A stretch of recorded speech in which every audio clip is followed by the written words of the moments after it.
The images in this video utilize AI technology to illustrate the visuals of the video's narrative. This warning is intended to prevent misunderstandings among viewers. Continue watching. Welcome to the Archioz AI competition. Minimalism was never meant to be empty. It was meant to be precise. Somewhere along the way, the world got it wrong. Glass boxes started pretending to be luxury. White walls began calling themselves vision. And silence got mistaken for sophistication. But today, that confusion ends. Because this is not just another mansion showcase. This is a controlled experiment. 3 artificial minds. One singular theme, the perfect minimalist mansion. No excess, no chaos, no hiding behind ornament. Only decisions that matter. But here's where it fractures. What defines perfect minimalism? Is it absolute purity, where space dominates everything? Is it visual obsession, where every frame looks like art? Or is it grounded intelligence, where beauty serves function? 3 ideologies. 3 egos. 3 radically different interpretations of the same word. ChatGPT enters first, precise, calculated, obsessed with balance. It doesn't chase attention. It chases correctness. Gemini follows, a visual extremist. For Gemini, architecture isn't lived in, it's experienced like cinema. And then there's Meta, cold, observant, ruthlessly practical.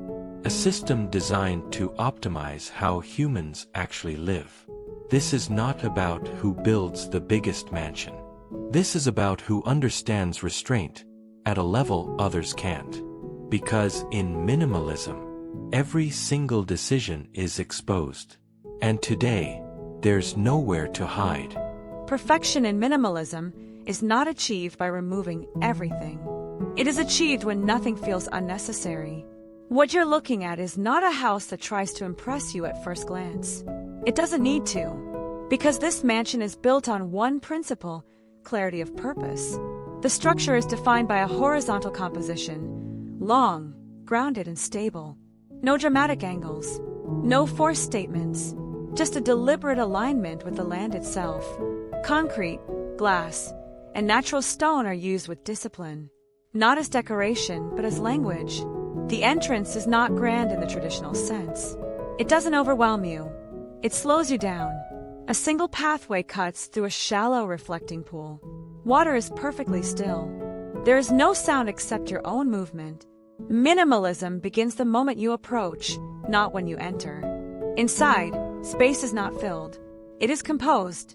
The main living area stretches across a double-height volume, but the ceiling doesn't feel distant. It feels controlled, proportioned to human scale through layered horizontal lines and recessed lighting. Furniture is not placed to decorate the room. It exists only where function demands it. A sofa anchors the space, low profile, neutral, almost blending into the architecture itself. No clutter, no visual noise. Every object you see has been questioned, and most of them removed. But this is not emptiness. It's intention. Natural light is the dominant material here. Floor-to-ceiling glass, walls dissolve the boundary between inside and outside. Yet privacy is never compromised. Hidden sliding panels, made of textured stone, shift throughout the day. They regulate light, views, and exposure without breaking the visual continuity. Minimalism is not about openness. It's about control. The kitchen follows the same logic. At first glance, it almost disappears. Handleless cabinetry, fully integrated appliances, and a monolithic island carved from a single slab of stone. No visible seams, no unnecessary contrast. Even the technology is invisible. Touch-sensitive surfaces replace switches. Ventilation systems are embedded into the structure. Lighting responds to presence, not command. This is not a smart home. It's a silent one. The private wing is where restraint becomes even more critical.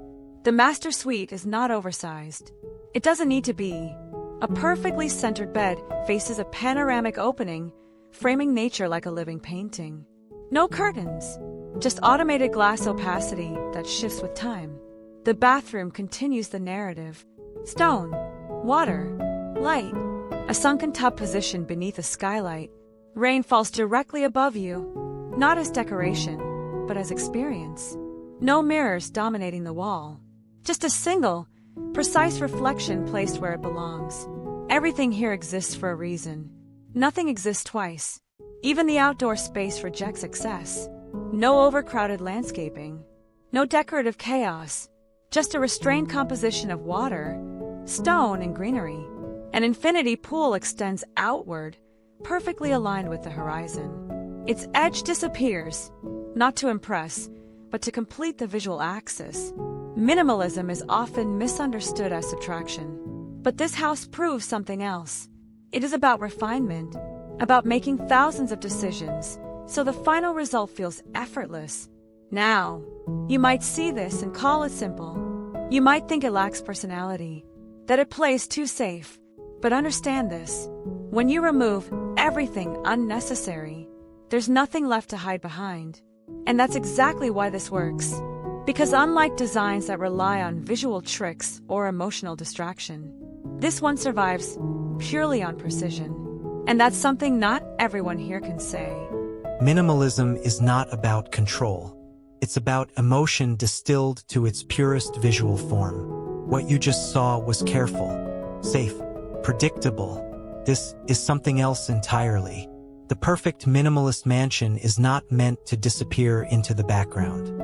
It's meant to frame reality itself. The architecture here begins with a contradiction, a structure that feels almost invisible, yet impossible to ignore. The entire mansion is composed as a sequence of floating planes, ultra-thin roof slabs, extended far beyond structural necessity, creating the illusion that gravity itself has been negotiated. There are no heavy volumes, no grounded mass. Everything feels suspended. Glass dominates the composition, but not in the way you expect. This isn't transparency for openness. This is transparency for visual drama. The entrance doesn't guide you gently, captures you. You approach through a narrow corridor of towering glass walls, with a shallow blackwater canal running along one side. The reflection is so precise it blurs orientation. You don't just walk in, you step into a frame. And that is the entire philosophy of this house. Every space is designed as a cinematic moment. The main living area doesn't just open to the outside, it dissolves entirely. Cornerless glass panels retract completely, leaving nothing but air between you and the landscape. The horizon becomes the wall. The sky becomes the ceiling. And suddenly, architecture disappears. But make no mistake, this is not accidental.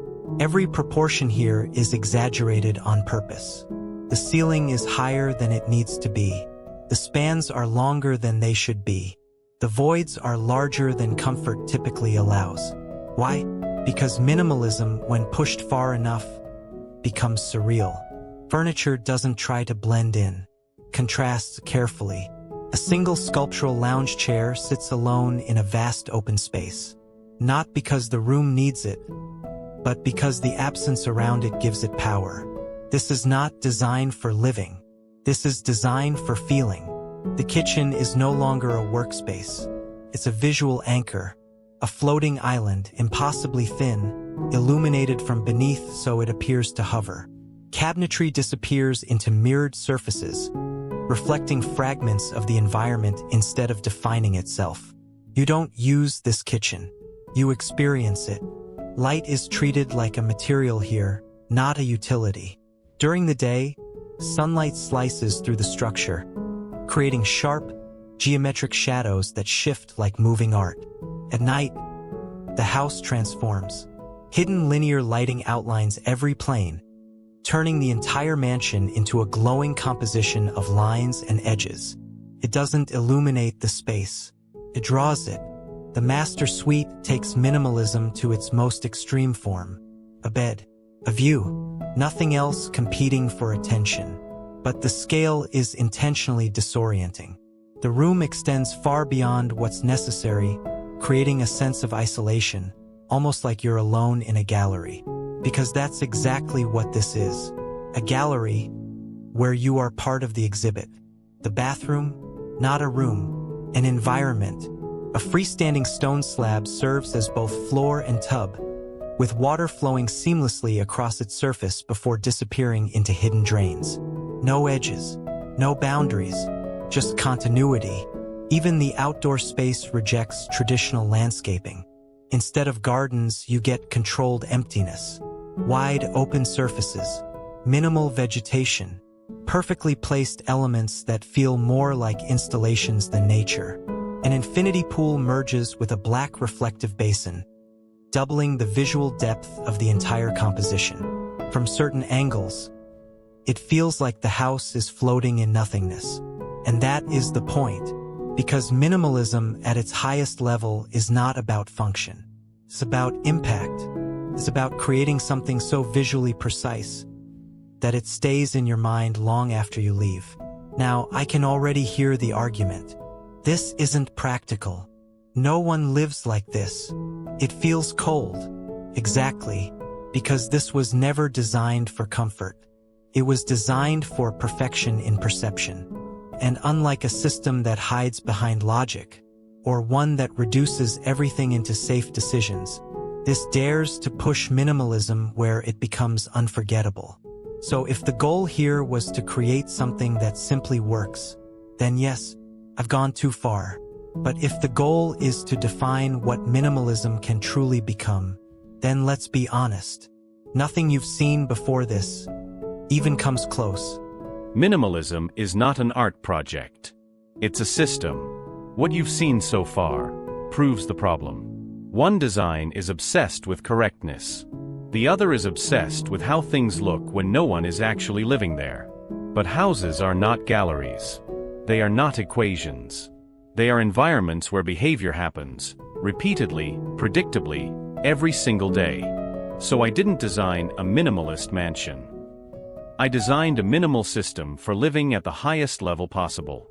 Everything here starts with data, movement patterns, daily routines, time spent in each zone, light preference across different hours, thermal comfort ranges. Minimalism, when done properly, removes friction, not personality. The structure is not centered around visual symmetry. It's centered around efficiency of flow. From above, the layout forms a clean, modular grid. Not for aesthetics, for adaptability. Every space connects with intention. No long, empty corridors. No oversized voids that serve no purpose. Circulation is direct, intuitive, and optimized. You don't explore this house. You move through it effortlessly. The entrance is immediate.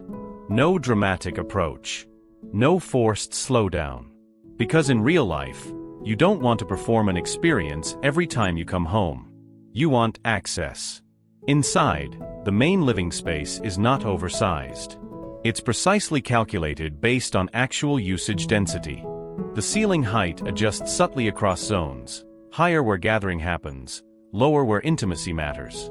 You won't consciously notice it, but your body will. Furniture is not minimal for visual purity. It's minimal for function density. Each piece serves multiple roles. A seating system that reconfigures based on the number of people present. Storage integrated beneath every major surface. No wasted volume. The kitchen is where most minimalist designs fail. They hide everything and sacrifice usability. This one does the opposite. Everything is accessible, but visually controlled. Appliances are integrated, yes, but positioned based on frequency of use, not symmetry. Prep zones, cooking zones, and cleaning zones are separated just enough to eliminate overlap, but close enough to maintain flow. You don't adapt to the kitchen. The kitchen adapts to you. Technology here is not invisible for aesthetic reasons. It's invisible because it removes decisions. Lighting adjusts based on circadian rhythm data. Climate control responds to occupancy and body heat distribution. Glass opacity shifts based on privacy needs and external conditions. No switches. No interfaces. You don't manage the house. The house manages itself. The private areas are where minimalism becomes personal. The master suite is not oversized, but it is adaptive. The bed orientation can shift slightly based on preferred view angles. Wall panels open or close to either expand the space or create a more enclosed environment. Because minimalism is not about locking space into a single form. It's about giving you exactly what you need, when you need it. The bathroom is engineered, not decorated. Water temperature, pressure, and flow patterns are pre-calibrated to individual preference profiles. Storage is embedded into walls at precise ergonomic heights. No searching. No reaching. Every action is reduced to its most efficient form. Even the outdoor space follows the same logic. No unnecessary landscaping that requires constant maintenance. No empty visual gestures. Instead, a controlled environment. A temperature-regulated pool. Shaded zones that adjust throughout the day. Wind flow analyzed and redirected through subtle architectural forms. You don't maintain this space. It maintains itself. Because the ultimate luxury is not having to think about anything that doesn't matter. Now let's address what's been presented before this. One design removes so much that it risks becoming static. The other adds visual tension until the space stops being livable. Both misunderstand something fundamental. Minimalism is not about how little you can show. It's about how little you need to think. And that's where this wins. Because while one of them gives you something to look at, and the other gives you something to admire, this gives you something you can actually live in, effortlessly. And in the end, that's the only standard that matters. 3 visions. 1 word. Minimalism. And somehow, all 3 manage to expose a different truth about it. What makes this difficult is not choosing which mansion looks the best. It's identifying which one understands restraint at its highest level. Because minimalism is not a style. It's a decision-making philosophy. And today, every decision is under a microscope. Let's start with ChatGPT. This is the most disciplined interpretation of minimalism in its pure architectural form. There is clarity in every line, control in every proportion, a sense that nothing exists without justification. It avoids the most common mistake, confusing minimalism with emptiness. Instead, it builds a system of quiet precision. Light is controlled. Materials are limited. Space is intentional. And because of that, it feels timeless. But there's a trade-off. In its pursuit of perfection, it becomes almost too resolved, too complete. There is very little tension, very little risk. And in luxury architecture, sometimes perfection without emotion becomes forgettable. Now, Gemini. This is not minimalism as most people understand it. This is minimalism pushed to its visual extreme. It strips away function, comfort, even logic, until what's left is pure experience. Every frame is deliberate. Every angle feels curated. It transforms architecture into something closer to art installation than living space. And in terms of impact, unmatched. This is the kind of house that dominates perception, that lives in your memory long after you leave. But here's the problem. It doesn't care if you live well inside it. It only cares if you feel something while you're there. And that makes it incomplete. Because a mansion at this level is not just something you visit. It's something you exist in. Then, meta. The most controversial interpretation, because it refuses to play the same game. It doesn't chase visual purity. It doesn't chase emotional impact. It chases efficiency. And in doing so, it redefines what minimalism actually means. This is the only design here that removes friction from real life. Every decision reduces effort. Every system anticipates behavior. It's not trying to impress you. It's trying to disappear behind your daily routine. And that is a different kind of luxury. But in solving everything, it risks losing something. There is less poetry here, less presence. It works perfectly, but it rarely feels unforgettable. So now, the question becomes unavoidable. What is perfect minimalism? Is it precision? Is it emotion? Or is it effortlessness? The answer is none of them alone. Because perfection, in this context, is not about pushing one idea to the limit. It's about balance.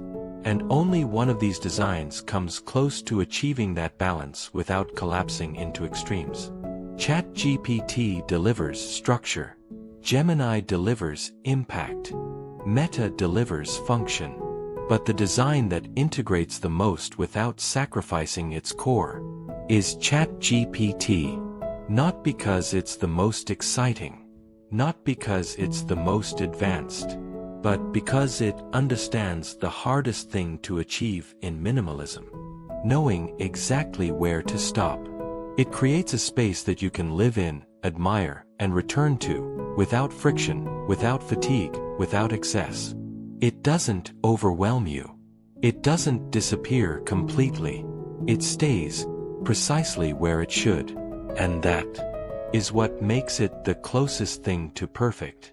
But make no mistake, this wasn't a landslide, because in a different world, one driven purely by emotion, or purely by optimization, the outcome would change. Which means the real question isn't who won, it's which philosophy you believe in. Because minimalism doesn't forgive bias, it reveals it.